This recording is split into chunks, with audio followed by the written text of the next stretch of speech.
Olá, tudo bem? Estamos começando mais um episódio do ADM Cast que você também pode acompanhar no Spotify. Bom, hoje a gente vai falar sobre a comunicação consciente, mas antes de chamar as minhas convidadas, eu quero te convidar para se inscrever aqui no canal, deixar o seu like, seus comentários e seguir as redes do CRA São Paulo.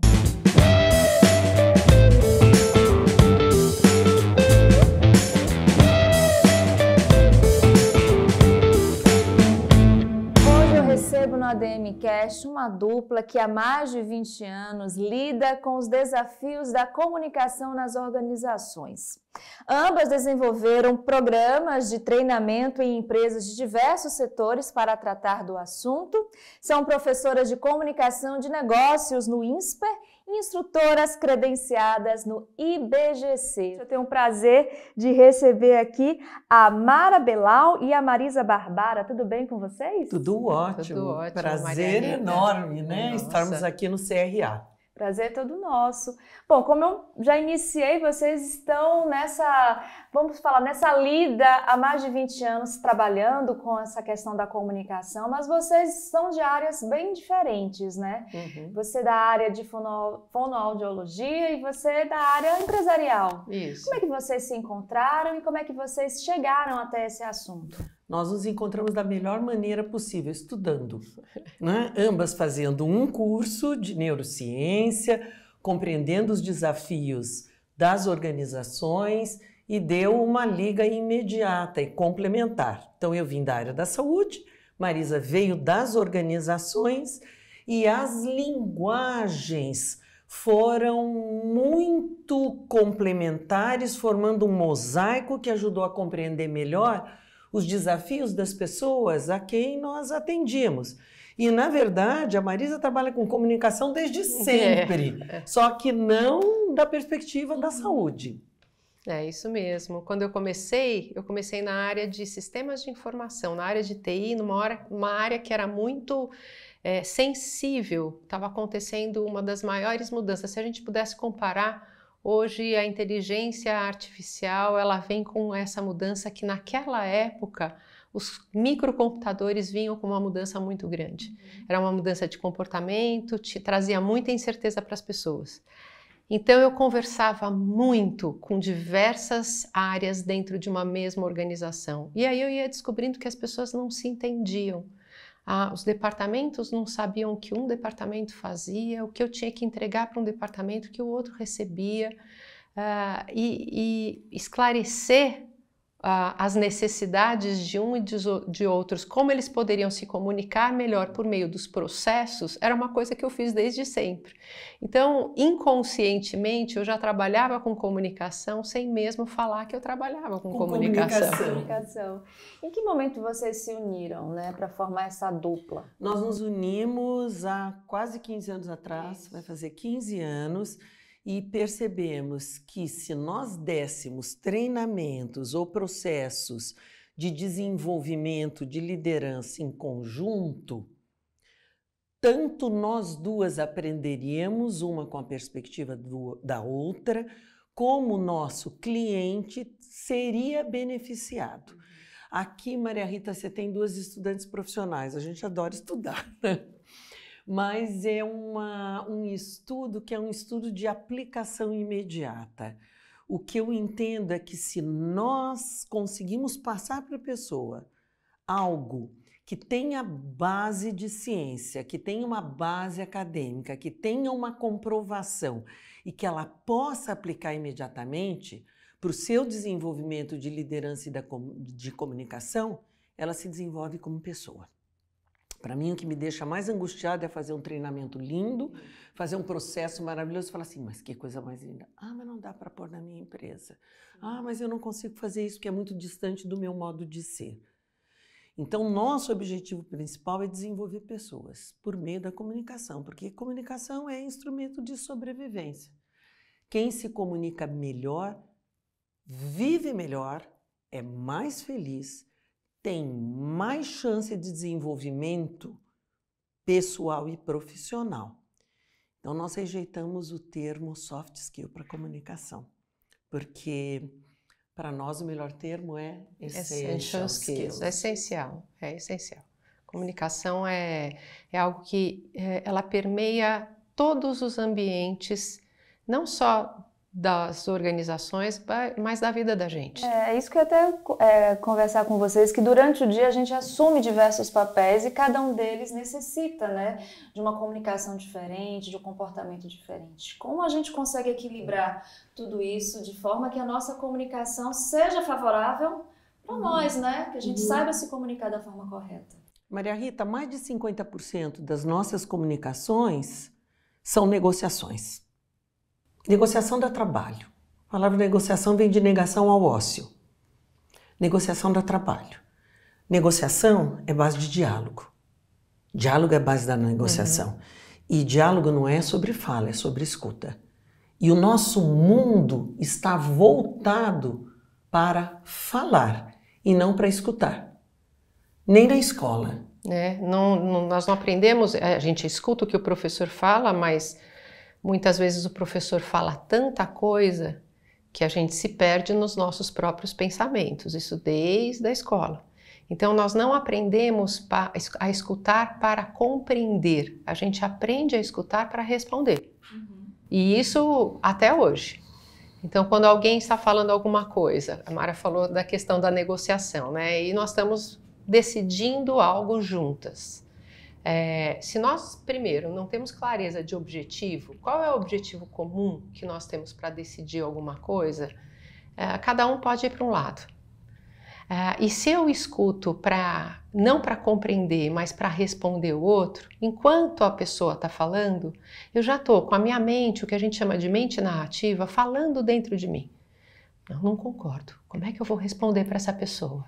A pessoa está errada. Eu já sei agora como eu vou responder. Na hora que eu estou fazendo isso, tem um ruído enorme de comunicação que eu estou provocando em mim mesma. E eu já não estou mais escutando a pessoa, eu estou ouvindo. Mas eu não estou escutando a pessoa para compreender com curiosidade. Nós não fomos treinados para fazer perguntas, boas perguntas. As nossas perguntas são sempre para as pessoas responderem sim, não ou talvez, que a gente chama de perguntas fechadas. Essas não são perguntas de qualidade. Nós precisamos aprender a perguntar para buscar mais informação, para esclarecer aquilo que eu não estou vendo, que talvez a pessoa esteja vendo. Isso ajuda muito a trazer as identidades, como você falou, nós temos vários papéis, nós temos identidades variadas, cada grupo que a gente pertence, a gente tem uma determinada identidade. O pessoal do Conselho de Administração, as empresas do agronegócio têm outra identidade. Se eu trabalho numa área financeira, eu tenho a linguagem da identidade financeira, mas eu vou ter que negociar com outra área da organização. Num conselho de administração, a gente tem objetivos comuns, nós temos papéis, responsabilidade de estar lá para dar a solução. A escuta é muito importante, é um processo muito importante nessa comunicação. E a gente sabe que as organizações não propiciam, muitas delas, não vamos generalizar, mas não propiciam que as pessoas falem, né, coloquem suas opiniões, então não há esse processo de escuta também por parte das organizações. Como desenvolver isso e qual o impacto disso, né, no desenvolvimento de uma comunicação consciente? Marisa, é o seu tema, segurança psicológica. Ela adora falar sobre isso. Tá com você, Marisa. Olha, a segurança psicológica, como a Mara trouxe o tema, eu vou começar falando sobre segurança psicológica.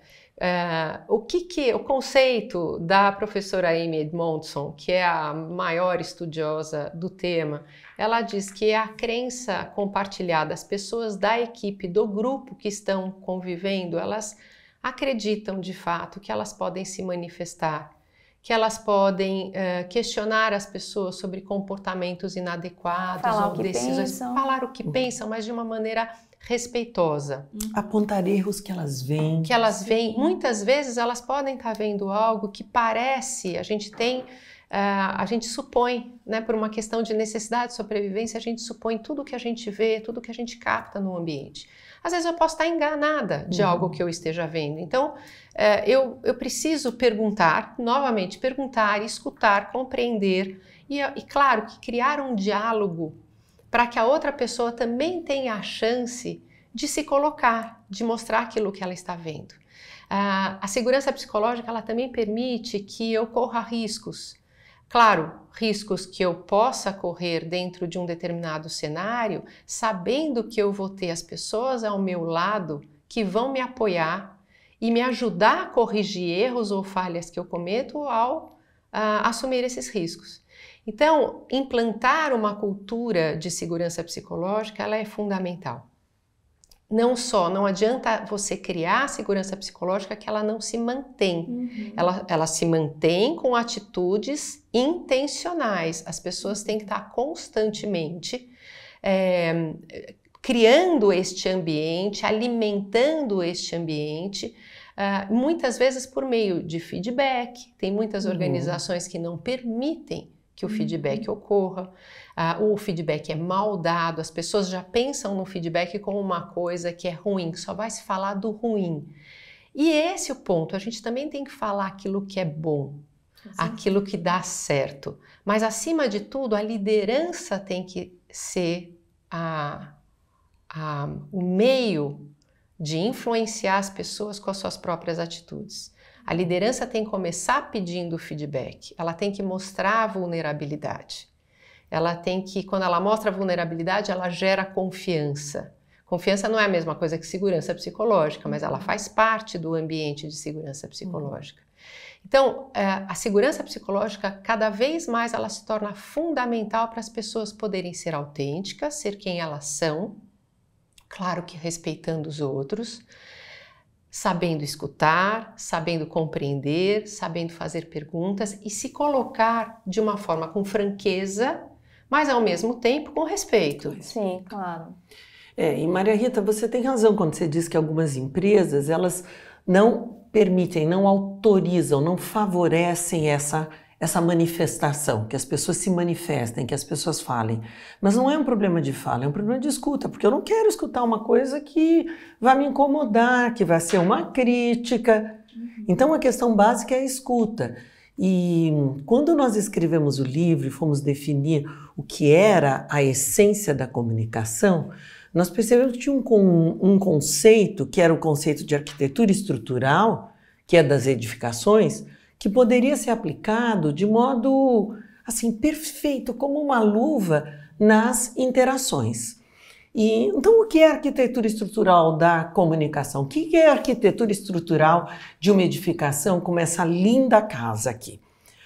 Eu tenho que ter os pilares, as vigas, baldrame, sapata, armação de viga e etc. Mas nada se mantém de pé se eu não tiver um bom terreno. Esse terreno tem que ser variado, tem que ter pedras na medida, tem que ter areia, tem que ter terra, tem que ter todos os seus componentes. Então, o que são os pilares da comunicação? Objetivo e eixo condutor. Eu tenho que compreender o meu objetivo naquela interação e eu tenho que conseguir alinhar, costurar as ideias para favorecer que o outro compreenda. Quem é esse outro? É o meu segundo pilar, que é o destinatário e o contexto. Quem é essa pessoa com quem eu estou falando e qual é o contexto dele? Porque o contexto vai permitir com que ele compreenda ou não. E o terceiro pilar é a mensagem verbal e não verbal.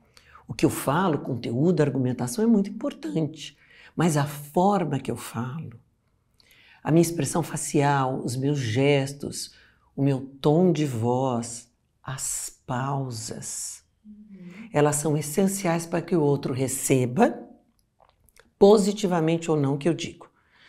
Então esse não verbal vale 70% e o verbal vale 30%. Eu posso falar coisas muito duras de uma forma respeitosa, amigável, gentil e o outro vai incorporar, vai entender, vai deglutir.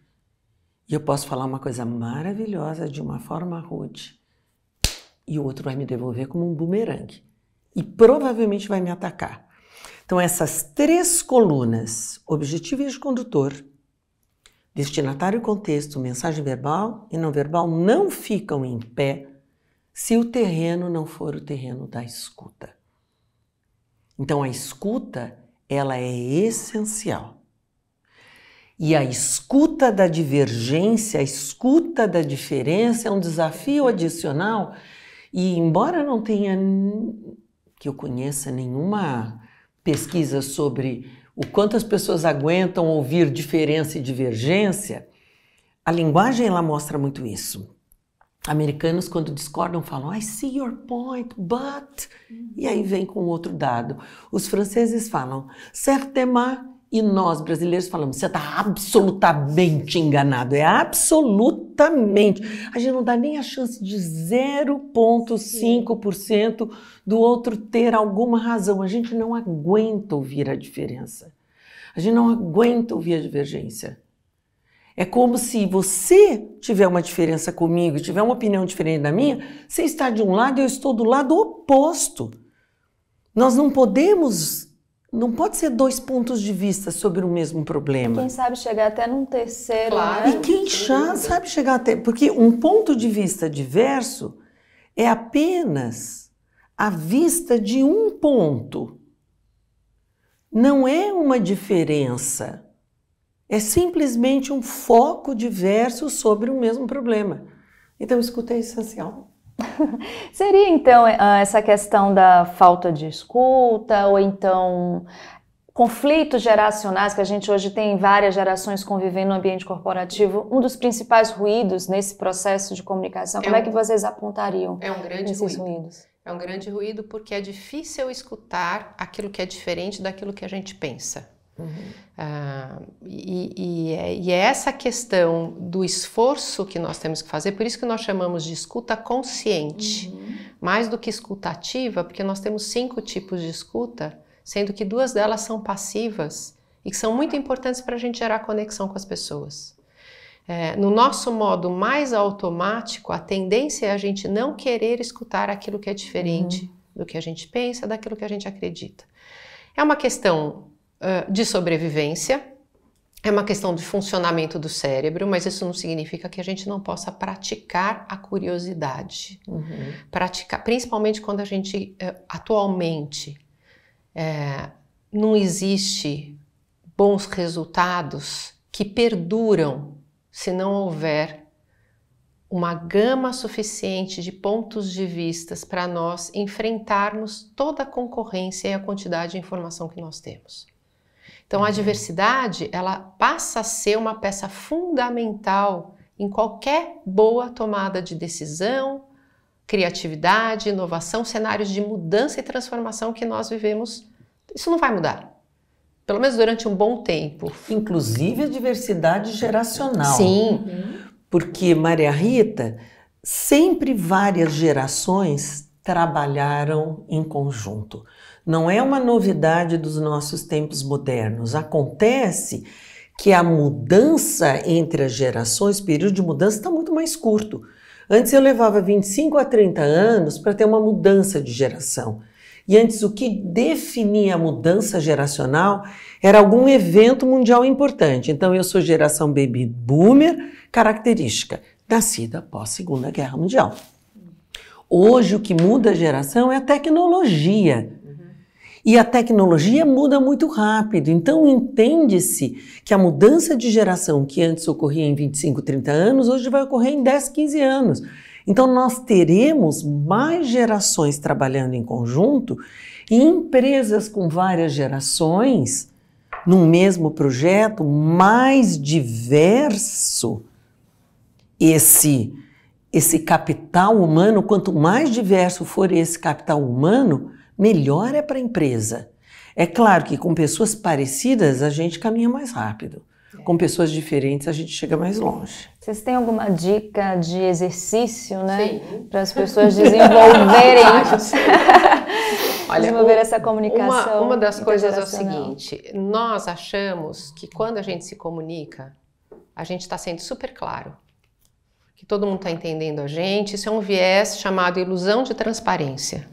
Então, se a gente parte do princípio que talvez o que eu fale eu não esteja sendo tão clara, eu compartilho as minhas ideias e eu dou espaço para o outro dizer o que a pessoa compreendeu, o que o outro compreendeu daquilo que eu falei.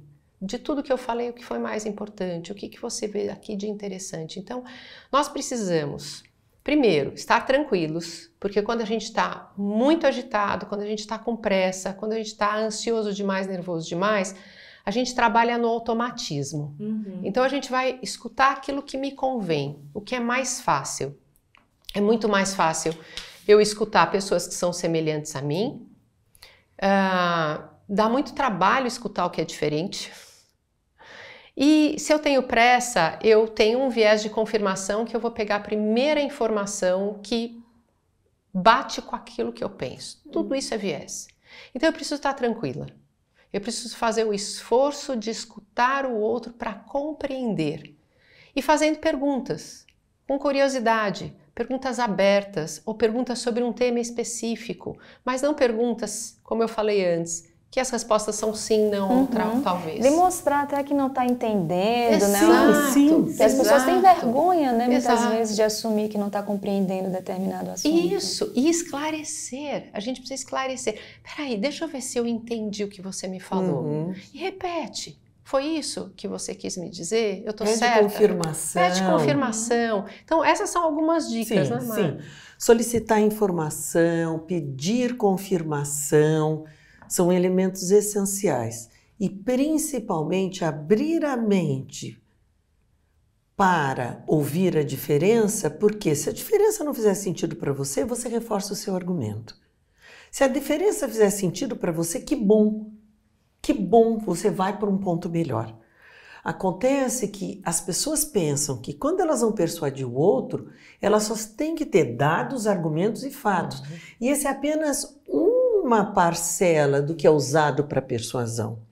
Porque não tem como eu convencer ninguém, e brasileiro detesta a palavra convencer, porque acha que é comando e controle, eu vou, tô convencendo down, né? Você, top down. Não, convencer significa vencer conjuntamente, vem de convictos.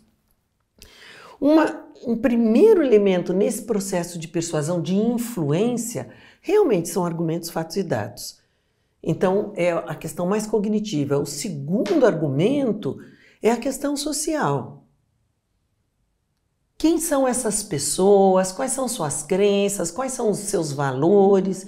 E o terceiro é o aspecto mais emocional, mais afetivo.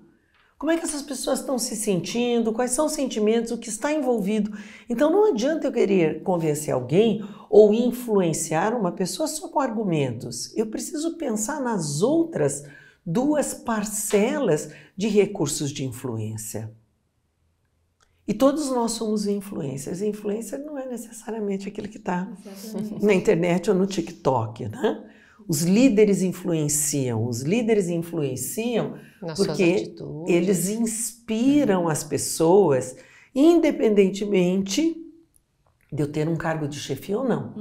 Um estagiário influencia, um analista influencia. Não é só o gerente, o diretor ou o C-level. Toda vez que eu tenho seguidores, pessoas que me ouvem, eu estou influenciando o outro. Com certeza. Bom, na opinião de vocês, quais são os principais erros ou equívocos que as pessoas cometem na comunicação organizacional? Assim, vocês veem muito quando vocês chegam em uma empresa para dar uma palestra ou aplicar algum projeto, vocês percebem que esse movimento, esse comportamento ainda é resistente. Vamos fazer um a um? Vamos, tá.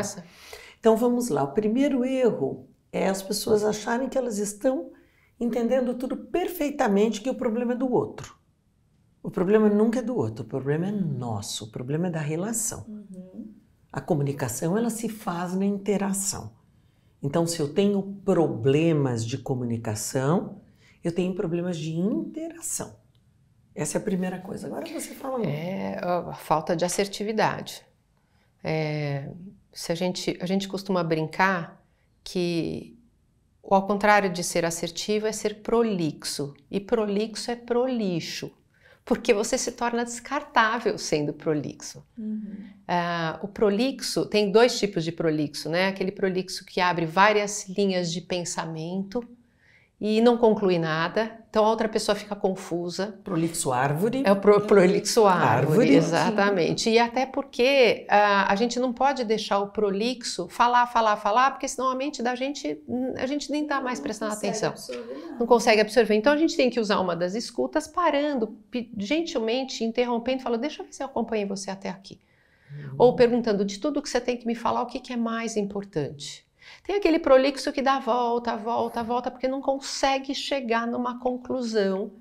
E também é outra pessoa que a gente tem que parar e ajudar os prolixos, a gente tem que ajudar os prolixos a serem mais assertivos, fazendo perguntas, esclarecendo, vendo se você entendeu, pedindo o que é mais importante, forçando a outra pessoa a parar para pensar e usar um dos elementos da arquitetura estrutural, que é o objetivo e o eixo condutor. Como é que eu vou começar o que eu vou falar? Qual que é a sequência lógica? Quais são as informações mais relevantes?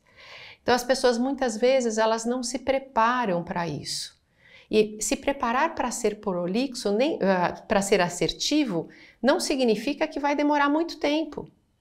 A pressa que as organizações colocam no dia a dia fazem com que a gente não pare 5 minutos para pensar no essencial que eu tenho que organizar o raciocínio. Então, esse é um dos erros também que a gente vê. E um terceiro é a gente perguntar para as pessoas por que as coisas são feitas desse jeito, né? Por que as pessoas se comunicam assim? A resposta é porque quando eu cheguei já era desse jeito. Né? Jogam a culpa muito na cultura, né? Não, quando eu cheguei era nesse jeito, é a cultura da empresa. E cultura são os hábitos que a gente repete todos os dias. Então eu tenho que quebrar esses hábitos, dizer que eu faço de um jeito, porque quando eu cheguei já era assim, não é uma boa razão. É um automatismo. Então, nós vemos essas questões de processos de comunicação que são simplesmente repetições de fórmula que talvez em algum momento do passado servissem, mas que hoje são disfuncionais. Então, a gente tem que compreender o que é disfuncional na comunicação para poder modificar. E vou acrescentar mais um erro, é a pessoa considerar que se eu compreendo o outro, se eu sou empático em relação ao outro, é porque eu sou fraco. É empatia como sinal de fraqueza. Esse nosso século, definido por filósofos, é o século da empatia. O século passado era o século do autoconhecimento. Quem sou eu? Qual é o meu papel no mundo? Então a gente fazia programas de autoconhecimento, meditação, vai escalar um monte, vai conversar com um monge. Não é que isso não seja importante, vai fazer terapia, isso é default. E hoje, Maria Rita, é quem é essa pessoa a quem eu sirvo. Se o CRA não tem a clareza de quem ele serve, ele não vai contribuir para beneficiar o outro. Então, empatia não é vulnerabilidade, empatia é força. A empatia é confundida só com a empatia mais natural, que eu tenho que sentir o que o outro sente. Se colocar no lugar do outro. A empatia é até mais do que isso. Se eu me coloco no seu lugar, Maria Rita, eu vou me colocar sendo quem eu sou. Por mais que eu conheça você, por mais que eu esteja vendo o que você está vivendo, eu não estou vendo tudo o que você está vendo. Então, novamente, aqui entra o papel da escuta. Eu tenho que perguntar para você o que você vê. Eu tenho que buscar a sua perspectiva. Isso é empatia também, que vai gerar ação. Então, nós temos que usar o esforço cognitivo, mais uma vez, para buscar a perspectiva das pessoas, para poder gerar a ação mais adequada para servir essas pessoas. E, consequentemente, servir a nós mesmos. Quando a gente gera ação e chega nos resultados, aí sim a gente vai acionar a empatia mais primária das pessoas, que é emocional, porque nós vamos celebrar os resultados juntos. Então, a empatia é uma força e ela tem que ser treinada diariamente. As pessoas normalmente pensam na empatia como a empatia mais natural, a mais primária, que é a empatia emocional. Essa é natural, essa é automática. Eu gosto de você ou eu não gosto de você, então eu tenho mais empatia quando eu gosto de você. Eu sinto a mesma coisa que você sente, porque nós estamos vivendo situações semelhantes. Agora, o que acontece dentro da organização, e a gente volta para o papel da escuta, é que nós temos que usar a empatia para buscar a perspectiva dos outros. Quando eu faço perguntas, quando eu pergunto a você, quando eu busco a sua perspectiva, que pode ser ou não diferente da minha, muitas vezes a gente tem surpresas porque não são tão diferentes assim, nós conseguimos gerar ações, que é a questão do altruísmo, que é a questão da compaixão que está sendo tão falada nas organizações, que é gerar ações para o benefício de todos, para a obtenção dos resultados. Quando a gente fala de todos, é de todos que inclui as pessoas da organização, a própria organização e a sociedade. Então, quando nós geramos ações adequadas e chegamos aos resultados, aí sim nós vamos acionar a empatia emocional, que é comemorar junto, celebrar junto. Então, a empatia é muito maior e aí a gente consegue incluir isso dentro da organização praticando diariamente. As pessoas que não usam a empatia, muitas vezes elas podem ser confundidas com pessoas que têm algum tipo de distúrbio e nem sempre é isso. A gente precisa praticar, é a falta do hábito de praticar a empatia. E é possível praticar, por exemplo, um indivíduo se autodesenvolver nesse sentido em um ambiente corporativo que não favorece? É mais difícil. É mais difícil. Não é impossível. Não é impossível, mas é mais difícil. Porque a empatia mais racional, que é a que a Marisa trouxe, que não é essa de eu sinto o que você sente, mas assim, eu quero entender o que você entende, ela exige um movimento de proatividade em relação a entender o que você sente. Então, mesmo num ambiente mais negativo, até mesmo num ambiente tóxico, eu posso ter uma postura empática. É claro que eu sempre estarei em movimento de defesa. De defesa. Eu não tenho muita criatividade. Se eu estou num ambiente que é muito tóxico, muito negativo, eu não vou dar o melhor de mim. Eu não vou dar o melhor, mas ainda bem, essas são as exceções das empresas, mas você pode tentar se blindar e entender o outro. Não quer dizer que você vai justificar aquele comportamento, mas você consegue entender o outro, entender o homem e o seu contexto. Aliás, o filme Oppenheimer ajuda muito nisso, para entender o homem e o seu contexto. Não é justificar, não é perdoar, mas é compreender este contexto. Maria Rita, nas organizações, como as pessoas elas acabam se comunicando muito no automático, por uma questão de pressa, precisa entregar resultado, a pressão do dia a dia, o próprio desânimo que dá muitas vezes quando a gente falha em alguma coisa ou quando a gente não consegue aquilo que a gente quer. O que acaba acontecendo é que isso mina muito a comunicação, mas a própria comunicação em si, ela tem que ser a sua aliada. Então, quando nós identificamos quais são os objetivos comuns, que muitas vezes as pessoas subentendem que está muito claro, mas dentro de uma própria reunião, se a reunião não está chegando a lugar nenhum, alguém da reunião, de preferência quem está liderando, deveria constantemente lembrar as pessoas, nós estamos aqui fazendo o quê? Nós costumamos dizer que posicionamento é tudo. No início de uma reunião, posicionar o que essas pessoas estão fazendo ali. O que nós queremos daquela reunião? Qual a expectativa que eu, como líder, por exemplo, tenho das outras pessoas? Eu posso, inclusive, avisá-las anteriormente à reunião para que elas venham preparadas para aquela reunião. E posicionando o que se espera ao final da reunião. Nós queremos sair dessa reunião com o quê? Com novos pensamentos? Com ações definidas? O que nós queremos dessa reunião? Isso ajuda muito a assertividade, ao tempo da reunião. Então, quando o ambiente é muito tóxico e não permite isso, o próprio esclarecimento vai trazendo às pessoas o que nós estamos fazendo aqui. Sim, a empresa é um organismo vivo. Um ambiente negativo pode se transformar num ambiente positivo, se as pessoas quiserem. Agora, Marisa me trazendo a questão das reuniões, me fez lembrar um outro aspecto que a gente vê muito nas empresas e que define os melhores executivos de outros que precisam de uma certa melhoria, que é a questão de escolher os canais de comunicação para determinadas ações ou objetivos. Ótimo ponto esse. A gente hoje tem tantas possibilidades, mas e aí? Qual escolher? Então vamos lá. Primeira coisa, se o que eu vou comunicar mexe com a vida das pessoas, tem algum impacto emocional, eu tenho que me comunicar por um canal que pelo menos consiga transmitir a minha voz. Então, vai mexer com a vida das pessoas.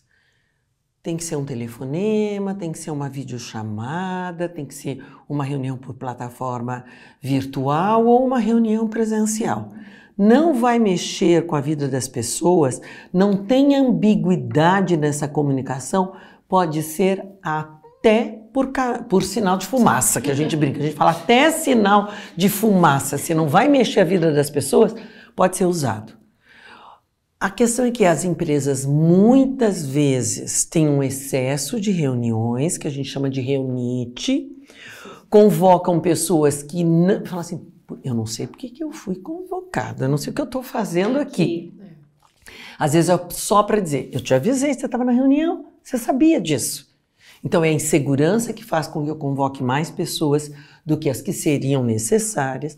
Uma reunião sem ação não se justifica, não é uma reunião. A gente brinca e diz que uma reunião sem ação é um e-mail. Um e-mail com emoção não é e-mail, é um telefonema. E uma mensagem de áudio longa é podcast, tá? E o podcast, ele tem uma função, como que nós estamos fazendo aqui. Mas raramente mensagem de áudio longa funciona no WhatsApp. A não ser que eu queira dar tempo ao outro para refletir, para pensar e para me devolver. Mas a pessoa pode sentir aquilo como tudo muito uma ação, e volta, tudo é estratégico. Então, compreender quais são os canais de comunicação que eu vou usar tem uma importância crucial em ser ou não um bom gestor. E lembrando os aspectos geracionais, né? Os jovens, eles não abrem e-mail final de semana, porque é instrumento corporativo. Pessoas da nossa idade abrem e-mail final de semana, leem e-mail. Então, se eu quero me comunicar com alguém jovem, tem que ser o WhatsApp. Mas também não respondem o WhatsApp de final de semana. Não, eles vão ver, mas não vão responder. Mas pelo menos a gente sabe que eles estão sabendo, que eles viram. Sim. Se eles não eliminaram a sinalização de que o WhatsApp foi visto. Pode acontecer. Então, os canais de comunicação hoje são um desafio muito grande na administração das empresas. Um desafio enorme. Mas o mais importante é saber escolher o melhor canal quando mexe com a pessoa, quando muda. Aconteceu na pandemia, todo mundo viu empresa fazendo demissão, gravando no YouTube e mandando a mensagem por YouTube. Inaceitável. Isso é desrespeitoso. Então, o mais importante é escolher o melhor canal de acordo. Os mais ricos são aqueles que manejam diversos inputs de informação. Você precisa cascatear uma informação importante, então pegue seus melhores multiplicadores, passem para esses multiplicadores, de preferência presencialmente, que a gente vê o corpo inteiro, a linguagem verbal e não verbal é completa. E aí esses multiplicadores vão fazer da mesma forma. É isso que a gente estava falando de cultura organizacional. Então veja, a cultura tóxica, às vezes as pessoas nem percebem que esses hábitos foram se tornando em questões tóxicas para a organização. Então, uma boa comunicação, ela traz, e aí eu vou entrar na área da Mara, de tanto eu escutar a Mari e comprovar que isso é verdade, uma boa comunicação, ela traz saúde mental, emocional e física para as pessoas. Sim. Então, a melhor comunicação, sem dúvida, Maria Rita, é ao vivo, em cores, no mesmo ambiente presencial. Porque, inclusive, a nossa mudança de turno é muito mais rápida. Que se eu tiver uma plataforma virtual e duas pessoas falarem ao mesmo tempo, o som vai ser reduzido. Aí a gente tem que seguir as regras. levantar a mão. Sim, aí já dá um bloqueio, já é menos fluido. Sim. Quem dá aula virtualmente sabe que a quantidade de matéria que passa é menor do que no presencial.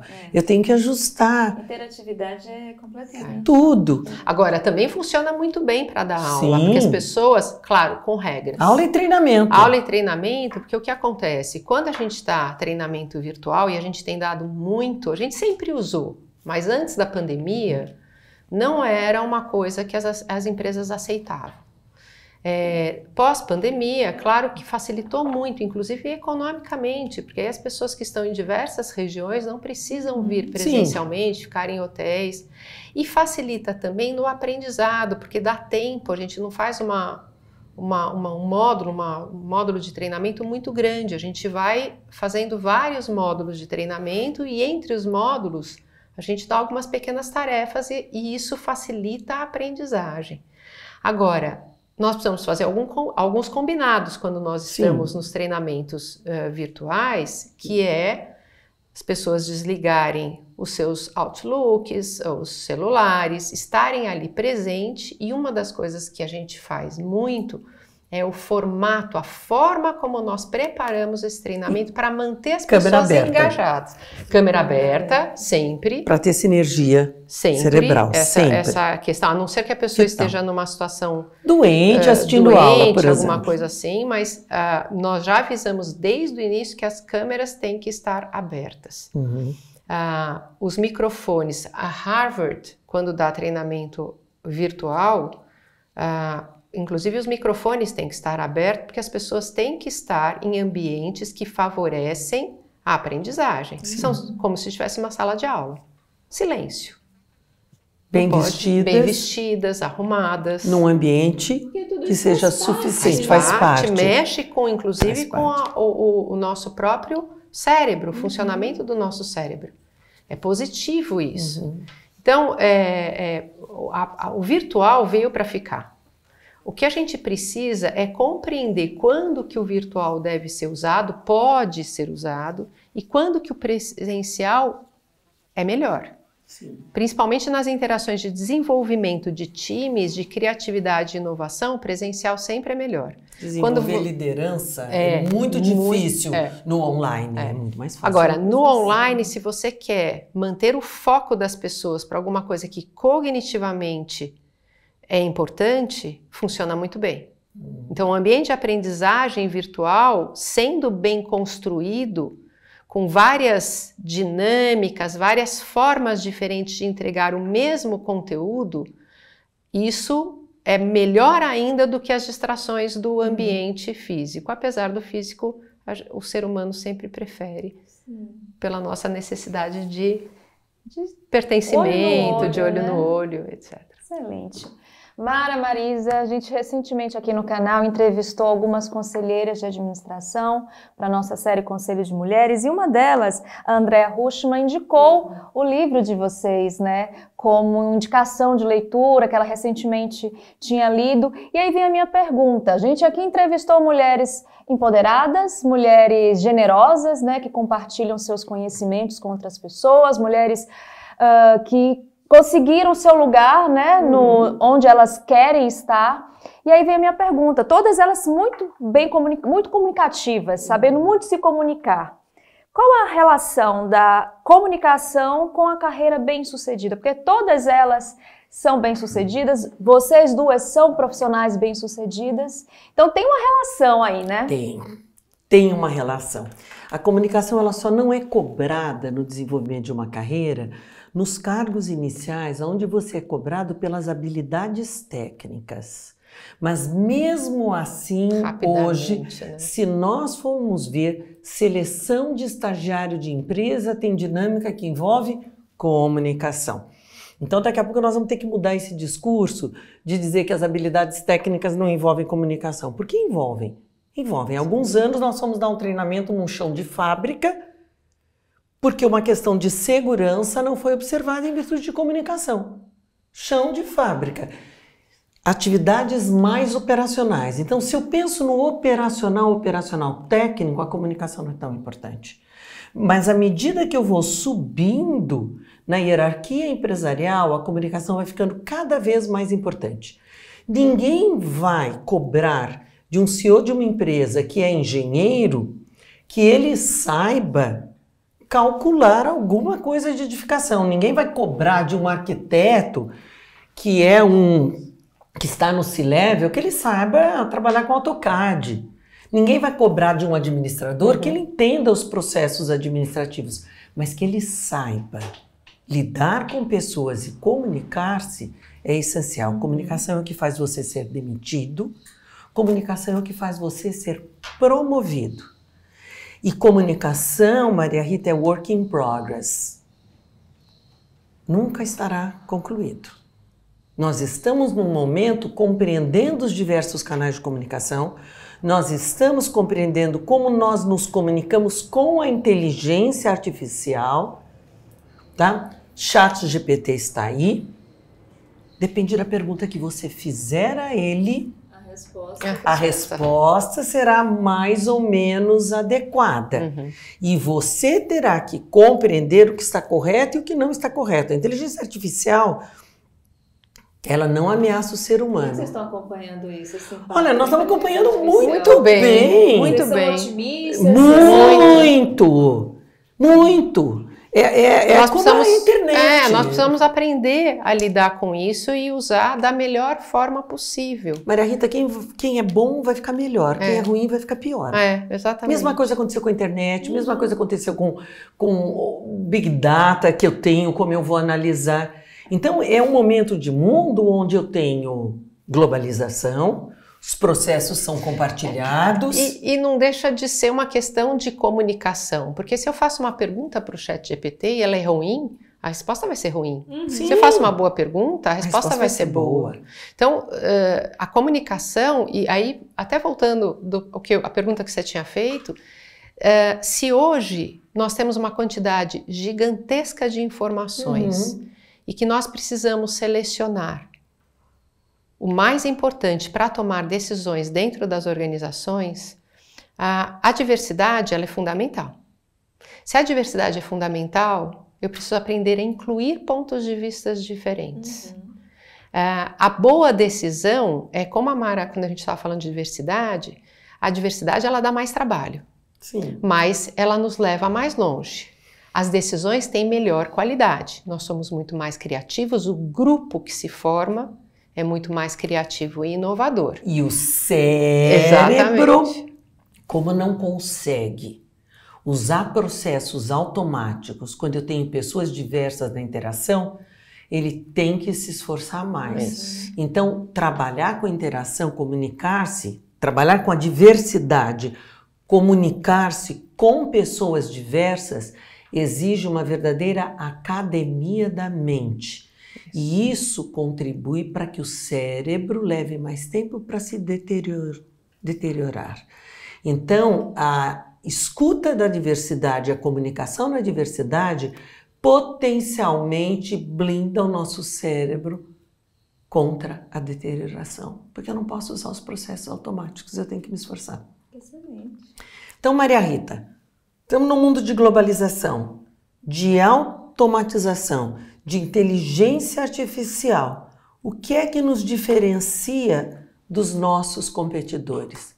A qualidade da interação que eu tenho com todos os meus clientes internos e externos. A qualidade da minha comunicação é meu diferencial competitivo mais importante. Bom, a gente está infelizmente chegando ao final do nosso programa. Claro que eu vou pedir a Mara e a Marisa uma dica de leitura. Hoje vai ser especial porque ambas escreveram um livro que foi lançado ano passado, Comunicação Consciente, o que comunico, quando me comunico, que a gente falou anteriormente, que foi citado aqui na nossa série. Por favor, gostaria que vocês falassem um pouco mais sobre esse livro, o que é que as pessoas encontrarão nele, como é que elas poderão utilizá-lo para melhorar a comunicação. Maria Rita, nós procuramos oferecer no livro uma ciência aplicada no dia a dia. Como a Mara falou no início, nós somos muito pragmáticas, então tem que ser algo prático.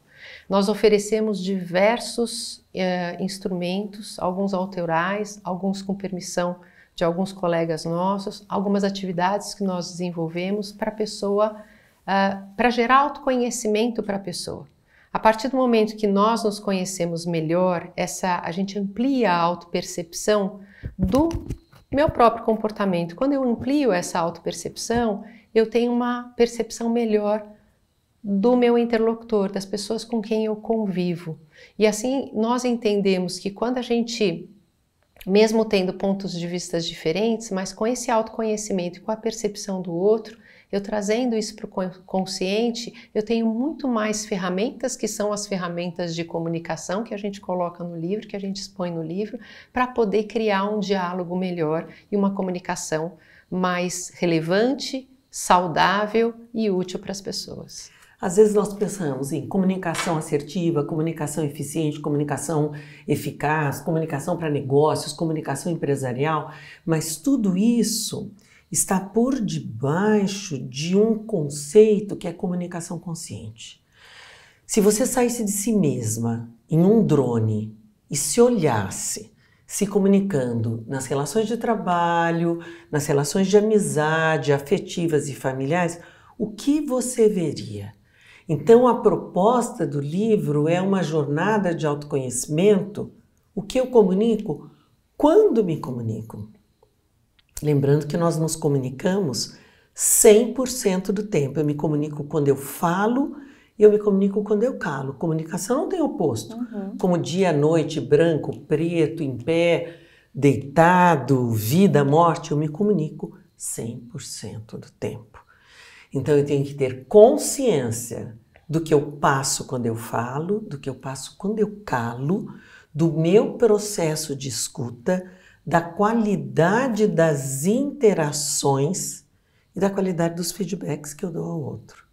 Então o objetivo do livro foi registrar esses anos todos de trabalho em conjunto, compreendendo os problemas e as dores das organizações, buscando estratégias aplicadas, práticas para resolver e fazendo com que as pessoas valorizem a comunicação, porque parece que é uma coisa automática, eu não paro para pensar na qualidade da minha comunicação. E tem uma dica bacana. Você não precisa ler o livro do primeiro ao último capítulo. Se você quiser, você pode até começar pelo último, que traz uma conclusão, um resumo conclusivo. Aí a dica é, leia o primeiro capítulo. Ele é mais denso, ele é um pouco mais complexo, mas ele vai falar sobre o funcionamento do cérebro. Compreender como nós funcionamos embasa muito a compreensão dos outros capítulos. Se você se interessar mais por assertividade, pode ir direto para o capítulo de assertividade. Empatia. Se você quiser saber mais sobre apresentações profissionais, vai para esse capítulo. Tem, exatamente. Os testes são excelentes para você poder... Eu tenho realizado, eu tenho aprendido bastante. Não terminei ainda, mas... Fico contente, viu, Maria Rita? Uma leitura muito fluida, né? A comunicação foi objetiva de vocês, então... Não, e nós avisamos logo de cara, o primeiro capítulo é o mais árido. É verdade. Passe por ele, depois você vai. Então começa os outros, depois você se anima e volta para o primeiro. Volta para o primeiro, lê novamente, depois se quiser. Né? Isso, exatamente. Dentro das suas necessidades. Bom, eu quero muitíssimo agradecê-las, né, por vocês estarem aqui. Mara, Marisa, quem quiser acompanhá-las fora do nosso canal, onde é que encontram vocês? Bom, nós temos o nosso site. Temos o nosso site. cevbr.com, exatamente, não tem. E o CEV é cevbr.com. Ok, e nós temos um Instagram específico do livro, isso, que é chamado Livro Comunicar Consciente, onde as pessoas podem acompanhar e podem trocar informações conosco. Estamos no LinkedIn também. Também LinkedIn. Nossos próprios nomes. Então, Maria Rita, nós que temos que agradecer. Nós que temos que agradecer. Imagina, um prazer. Privilégio enorme falar com um público tão diferenciado, que são os membros do Conselho Regional de Administração São Paulo, capítulo São Paulo, um capítulo fortíssimo, compreendendo que é na responsabilidade da administração das empresas que nós fazemos e faremos um Brasil melhor. É uma oportunidade maravilhosa de poder compartilhar um tema que para a gente é tão importante, que nós sabemos que é tão importante para todo mundo, que é a comunicação. Então, só temos a agradecer. Imagina, um privilégio para o nosso canal tê-las aqui trazendo esse assunto tão importante. Então, fica aqui mais uma vez meu agradecimento. E eu quero muitíssimo agradecer a você também que ficou conosco em mais um episódio do ADM Cast. Espero que vocês tenham gostado. Eu tenho certeza que vocês gostaram. Escrevam aí nos comentários das nossas redes sociais e aqui do canal também o que é que vocês acharam. Não esqueça de deixar o like, de compartilhar esse link, porque é muito importante que esse conteúdo chegue para mais pessoas. Combinado? Eu espero todos e todas no próximo ADM Cast. Tchau, tchau!